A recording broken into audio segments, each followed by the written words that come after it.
Hello दोस्तों।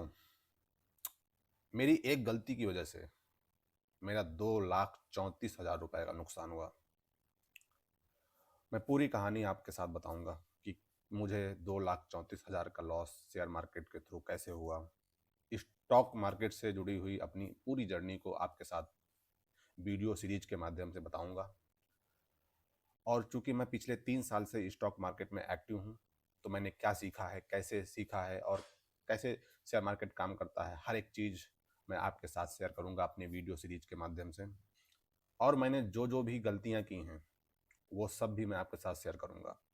जो भी मेरे फेलियर्स हैं वो भी मैं आपके साथ बताऊंगा, और जो सक्सेस हैं वो भी आपके साथ शेयर करूंगा। तो शेयर मार्केट के बारे में कंप्लीट जानकारी के लिए इस वीडियो सीरीज को आप फॉलो कर लीजिए, तो आपको ए टू जेड सब कुछ पता लगेगा। क्योंकि मैंने भी जब शुरुआत किया था स्टॉक मार्केट की, तो जीरो से ही शुरुआत किया था। जीरो का मतलब ये होगा कि मुझे कुछ नहीं पता था। बस मेरे मन में एक ख्वाहिश थी कि मुझे स्टॉक मार्केट में इन्वेस्ट करना है, बट मुझे पता नहीं था कि कैसे काम करते हैं चीज़ें, कहाँ पर अकाउंट बनाएं या कौन सा प्लेटफॉर्म ट्रस्टेड है, डीमैट अकाउंट क्या होता है, कुछ भी नहीं पता था। और अंदर से डर भी था, क्योंकि क्या था ना कि चूंकि पैसा तो मैंने पापा से लेना था इन्वेस्ट करने के लिए, तो एक डर होता है कि पैसा डूब जाएगा तो क्या होगा, मैं पापा को क्या बोलूँगा। तो ये सब चीज़ें थी। मैंने नॉलेज गेन किया और फिर मैंने डरते डरते अकाउंट खोला, फिर इन्वेस्ट किया। शुरू में कुछ लॉसेज हुए, पर चीज़ें समझ में आने लगी। फिर मैंने अमाउंट बढ़ा दिया इन्वेस्टिंग का, देन फिर प्रॉफिट भी होने लगा, एंड प्रॉफिट हुआ भी। मैं पिछले 3 सालों से स्टॉक मार्केट में एक्टिव हूँ, तो मुझे काफ़ी नॉलेज है इस पर। तो मैं आपको सिखा सकता हूँ, आपको बता सकता हूँ कि कहाँ पर आप गलती ना करें या कैसे आप शुरुआत कर सकते हैं। अगर आप एब्सोल्यूट बिगनर हैं और आप शुरू करना चाह रहे हैं, तो आप मेरी वीडियो सीरीज को फॉलो कर लीजिए। मैं स्टॉक मार्केट में बिल्कुल जीरो से शुरू करके आपको सब चीज़ें बताऊंगा। और ये वीडियो सीरीज उन लोगों के लिए बहुत हेल्पफुल होगी जो जस्ट शुरुआत करने वाले हैं, या जिन्होंने शुरुआत कर लिया लेकिन उन्हें बहुत आइडिया नहीं है, या जिन्हें आइडिया भी है बट उन्हें और बेहतर नॉलेज गेन करना है, तो वो इस वीडियो सीरीज को फॉलो कर सकते हैं। क्योंकि इसमें मैं सब चीज़ें बहुत ही डिटेल्ड में हर चीज़ आपके साथ डिस्कस करूँगा, जिससे कि आपके लिए बहुत हेल्पफुल होगा स्टॉक मार्केट में एंट्री लेना एंड देन उससे प्रॉफिट बनाना। तो आइए पहले मैं आपको बता देता हूँ कि मुझे 2,34,000 रुपए का लॉस स्टॉक मार्केट में कैसे हुआ। इसकी कहानी शुरू होती है पहलगाम अटैक के बाद। चूँकि पहलगाम अटैक के बाद स्टॉक मार्केट काफ़ी स्क्रम्बल हो रही थी, और जब ऑपरेशन सिंदूर लॉन्च हुआ तो उस समय भी स्टॉक मार्केट में काफ़ी उठापटक थी। और वैसे भी स्टॉक मार्केट फियर का गेम होता है। फियर एंड ग्रीड, लालच और डर, ये दो चीज़ें स्टॉक मार्केट में बहुत अच्छे से वर्क करती हैं। तो उस समय फियर का माहौल था, तो स्टॉक मार्केट गिर रही थी। तो मेरे पास एक शेयर 1800 क्वांटिटी में था और काफ़ी लो प्राइस पर था मेरे पास। तो मुझे लगा कि मुझे वो शेयर बेच देना चाहिए, क्योंकि वो शेयर डिफेंस सेक्टर से जुड़ा हुआ था और युद्ध के माहौल बन रहे थे। मुझे लगा कि मैं इसको बेच दूं, वो मैं प्रॉफिट निकाल लूं, नहीं तो जो प्रॉफिट है वो भी जो है ख़त्म हो जाएगा। तो इस डर की वजह से मैंने उस शेयर को ऑपरेशन सिंदूर लॉन्च होने के 1-2 दिन बाद मैंने उसको बेच। बट हुआ क्या, ऑपरेशन सिंदूर लॉन्च होने के बाद, मतलब मेरे बेचने के बाद से ही वो शेयर अब तक मेरे बेचने वाले प्राइस से करीब 130 रुपये बढ़ गया है। अब आप इसी से अंदाज़ा लगा सकते हैं कि मेरा कितना लॉस हुआ। अगर मैं उस शेयर को नहीं बेचता, होल्ड कर लेता, तो मेरा 2,34,000 मुझे और मिलते, और अगर मैं उसको और ज़्यादा होल्ड करता तो 2.5 भी 3 भी हो सकता, क्योंकि वो शेयर काफ़ी अच्छा है। मैं डर गया, मुझे लगा कि डिफेंस का शेयर है और युद्ध होगा तो मे बी ये क्रैश कर सकता है या गिर सकता है, तो मैंने उस डर से उसको बेच दिया। तो दोस्तों, शेयर मार्केट में हम ऐसी बहुत सारी गलतियां करते हैं जो हमसे हो जाती हैं। हम उस पॉइंट ऑफ टाइम में डिसीजन नहीं ले पाते हैं कि क्या सही है और क्या हमें करना चाहिए। तो इसी तरह मैं इन वीडियो सीरीज में आपके साथ हर एक फेलियर्स, या जो भी चीज़ें मैंने फेस की, या अपने फेलियर से कैसे मैं उनको एनकाउंटर किया, वो हर चीज़ मैं शेयर करूँगा। और इसके अलावा मैं काफ़ी सारी बुक्स भी पढ़ता हूँ, तो उनकी जो लर्निंग्स होंगी वो भी मैं आपके साथ शेयर करूँगा। तो आप मेरे वीडियो सीरीज से जुड़ जाइए, हर एक चीज़ आपको मिलेगी यहाँ पर। क्योंकि मेरे पास 3 साल का स्टॉक मार्केट में इन्वेस्ट करने का एक्सपीरियंस है, तो मैं आपको बता सकता हूँ कि आप कैसे बिना फेलियर के, बिना आप लॉस को फेस किए कैसे आप आगे बढ़ सकते हैं। और कैसे आप रिस्क को बहुत ज़्यादा मिनिमाइज कर सकते हैं। देखो, स्टॉक मार्केट में रिस्क तो होता है, पर समझदारी ये होती है कि आप कैसे रिस्क को मिनिमाइज कर सकें और अपने लालच को कंट्रोल कर सकें और धैर्य रखें, क्योंकि स्टॉक मार्केट पूरा धैर्य का गेम है। अगर आपने धैर्य नहीं रखा तो आप बहुत अच्छा प्रॉफिट नहीं बना पाएंगे।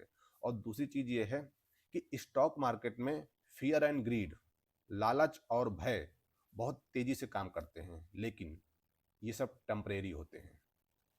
आज अगर मान लीजिए फियर का माहौल है तो आज मार्केट गिर जाएगी, बट कल उठ सकती है। अगर आज लालच का माहौल है, ग्रीड है मार्केट में, तो मार्केट बढ़ेगी, बट कल गिर सकती है। तो आप स्टॉक मार्केट को प्रेडिक्ट नहीं कर सकते हैं ये किस तरफ जाएगी, बट अगर आप लॉन्ग टर्म में सोचते हैं तो आप पाएंगे कि मार्केट हमेशा ऊपर ही गई है। जैसे 2008 में मार्केट क्रैश हुई थी, पूरा वर्ल्ड की स्टॉक मार्केट क्रैश हुई थी, बट आप 2008 का स्टॉक एक्सचेंज एंड अब का आप अगर देख लें तो मार्केट लॉन्ग टर्म में ऊपर ही गई है। और अगर आप लॉन्ग टर्म के दृष्टिकोण से इन्वेस्ट करते हैं तो टेम्परेरी में आपको लॉस हो सकता है, बट लॉन्ग टर्म में वो ऊपर ही जाएगा अगर कंपनी के फंडामेंटल्स अच्छे हैं। तो मैंने अपनी गलतियों से सीखा कि मुझे पेशेंस रखना चाहिए अगर स्टॉक मार्केट से मुझे प्रॉफिट बनाना है, और मुझे टेम्परेरी जो डेवलपमेंट्स होते हैं उन पर उतना विश्वास ना करके मुझे लॉन्ग टर्म में सोचना चाहिए। और यही लर्निंग्स मैं आपको भी बताऊंगा कि अगर आप स्टॉक मार्केट में आना चाह रहे हैं तो आप रातों रात अमीर होने के ख्वाब मत देखिए। आप स्टॉक मार्केट में अपना पैसा इन्वेस्ट करिए 10%, 12%, 15%, 20% रिटर्न पाने के लिए, क्योंकि इतना रिटर्न ये आपको मिल सकता है। बट अमीर बनना दैट्स डिफिकल्ट, क्योंकि अमीर बनने के लिए आपको अमाउंट भी तो चाहिए। तो मुझे लगता है स्टॉक मार्केट पूरी तरह से क्वांटिटी का गेम है, क्योंकि जब आप किसी शेयर की क्वांटिटी को बढ़ाएंगे तो आपका प्रॉफिट भी ज़्यादा आएगा, और क्वांटिटी को बढ़ाने के लिए अमाउंट चाहिए। तो स्टॉक मार्केट में अगर आप बड़ा प्रॉफिट बनाना चाह रहे हैं तो पहले आप कैपिटल को इकट्ठा कीजिए। अगर आपके पास कैपिटल अमाउंट होगा तो आप बड़ी खरीदारी कर सकते हैं, और बड़ी खरीदारी में आपको बड़ा प्रॉफिट होगा। बट आपके पास अगर बहुत बड़ा कैपिटल नहीं है तो आप छोटे कैपिटल से भी शुरुआत कर सकते हैं, पर आप अपनी सोच को रियलिस्टिक रखिए। आप उससे ये देखिए कि मैंने अगर 1 लाख रुपए इन्वेस्ट किए हैं तो मुझे 10%, 20% तक का मुझे रिटर्न मिल जाएगा। मतलब एक साल में ये पैसा 1,20,000, 1,25,000 रुपए समथिंग हो जाए, दैट्स सफिशियंट। बट अगर कोई शेयर, जिस शेयर को आपने परचेज किया है वो शेयर अगर बहुत बढ़ जाए, मल्टी बैगर हो जाए, एक साल में ही वो शेयर कई गुना बढ़ जाए, आप उसका लुत्फ लीजिए। लेकिन ये सोच करके मत आइए कि मुझको एक साल में अपने 1 लाख को 4 लाख बनाना है। अगर आपका 1 लाख एक साल में 4 लाख बन जाए तो ये तो बहुत अच्छी बात है। और ऐसे चमत्कार या ऐसी चीज़ें कभी कभी होती हैं, और किसी, मतलब हर शेयरों में ये चीज़ नहीं होती है, किसी किसी शेयर में ये चीज़ होती है। जैसे मैं अगर आपको एक बात बोलूं तो जो आईटी सेक्टर के शेयर होते हैं उनमें फ्लक्चुएशन बहुत होता है। उनमें चांसेज होते हैं कि आपका शेयर अगर आईटी सेक्टर से है तो वो शेयर एक साल में हो सकता है कि 2 गुना या 3 गुना हो जाए, और ये भी हो सकता है कि वो शेयर 2 गुना, 3 गुना या वो काफ़ी डाउन हो जाए। तो आईटी सेक्टर में फ्लक्चुएशन ज़्यादा होती हैं तो वहाँ पर चांसेज होते हैं आपका 1 लाख 2 लाख बनने की, लेकिन रिस्क भी उसमें बहुत होता है। क्योंकि जो आईटी सेक्टर की कंपनीज हैं उनमें काफ़ी बाहरी फैक्टर भी काम करते हैं। तो इसलिए आप अमीर बनने का ख्याल रख करके स्टॉक मार्केट में मत आइए। आप सिर्फ ये सोच के आइए कि मुझे अपने कैपिटल अमाउंट पर 10-20% रिटर्न मिल जाए तो मेरे लिए ठीक है। और अगर बाई द वे आपके 1 लाख 4 लाख बन जाते हैं तो 500 रुपए के लड्डू लेकर के भगवान को चढ़ा दीजिए और उनका शुक्र मनाइए। लेकिन ऐसा हर शेयर के साथ नहीं होता और हमेशा नहीं होता, किसी किसी शेयर में ही ऐसा होता है।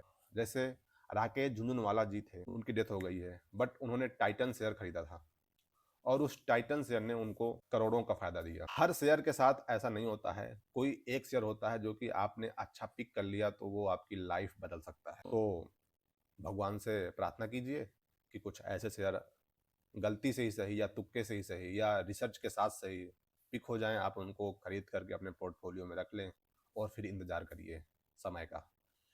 क्योंकि समय के साथ वो शेयर बढ़ेंगे, और जब बढ़ेंगे तो आपको प्रॉफिट भी मल्टीबैगर मिलेगा। तो इसलिए आप स्टॉक मार्केट को अगर आप सीखना चाहते हैं, अगर आप जानना चाहते हैं, अगर आप स्टॉक मार्केट में इन्वेस्ट करना चाहते हैं, आप बिगिनर हैं या आपने शुरुआत कर दी है बट आपको बहुत ज़्यादा आइडिया नहीं है, तो मेरी ये वीडियो सीरीज आपके बहुत काम आएगी। क्योंकि मुझे 3 साल का एक्सपीरियंस है और इन 3 सालों में मैंने बहुत कुछ सीखा है स्टॉक मार्केट के बारे में। खुद से भी जो है सीखा, मैंने बहुत सारी गलतियां की, उनसे सीखा। मैंने और भी लोगों के कांटेक्ट में मैं था तो मैंने उनसे सीखा। तो ये सब सीख करके ही मैंने उन चीज़ों को इम्प्लीमेंट किया। देन मुझे उसका रिजल्ट पता लगा कि इसमें फ़ायदा है, नुकसान है, या मुझे और क्या बेटर करना चाहिए था। तो वो सारी लर्निंग्स, वो सब कुछ मैं आपको अपनी इस वीडियो सीरीज के माध्यम से बताऊंगा। तो आप मेरे चैनल के साथ जुड़ जाइए, सब्सक्राइब कर लीजिए, वीडियो को लाइक कर दीजिए, ताकि और भी ऐसे लोग जो स्टॉक मार्केट में इन्वेस्ट करना चाहते हैं, अपनी शुरुआत करना चाहते हैं, उन तक ये वीडियो पहुंचे। तो दोस्तों, वेट करिए मेरे नेक्स्ट वीडियो का। हम बहुत कुछ सीखने वाले हैं और मैं आपके साथ बहुत कुछ शेयर करूंगा, जिससे आप बहुत अच्छी तरह से रिस्क को मिनिमाइज करके और अपने इन्वेस्टमेंट पर एक अच्छा रिटर्न हासिल कर सकें। मेरा एक फार्मूला है कि हमें प्रॉफिट चाहे थोड़ा कम हो, लेकिन हम रिस्क को जितना अधिक से अधिक मिनिमाइज कर सकें, उतना हमें उसके बारे में सोचना चाहिए। क्योंकि हम अभी शुरुआती स्टेज पर हैं। आप शुरुआत करेंगे और आप नहीं चाहेंगे कि आपने जो अमाउंट इन्वेस्ट किया है वो डूब जाए। तो इसलिए शुरुआत में आपको बहुत सधी हुई शुरुआत करनी होगी। आप रिस्क को बहुत मिनिमाइज करिए और देन फिर जैसे जैसे आपका प्रॉफिट बढ़े, आपका अमाउंट बढ़े, देन फिर आप रिस्क को अपने बढ़ा सकते हैं। और एक बात हमेशा ध्यान रखिए, स्टॉक मार्केट नंबर का गेम है, तो आपको नंबर पर ही खेलना होगा। Thank you. मिलते हैं नेक्स्ट वीडियो में।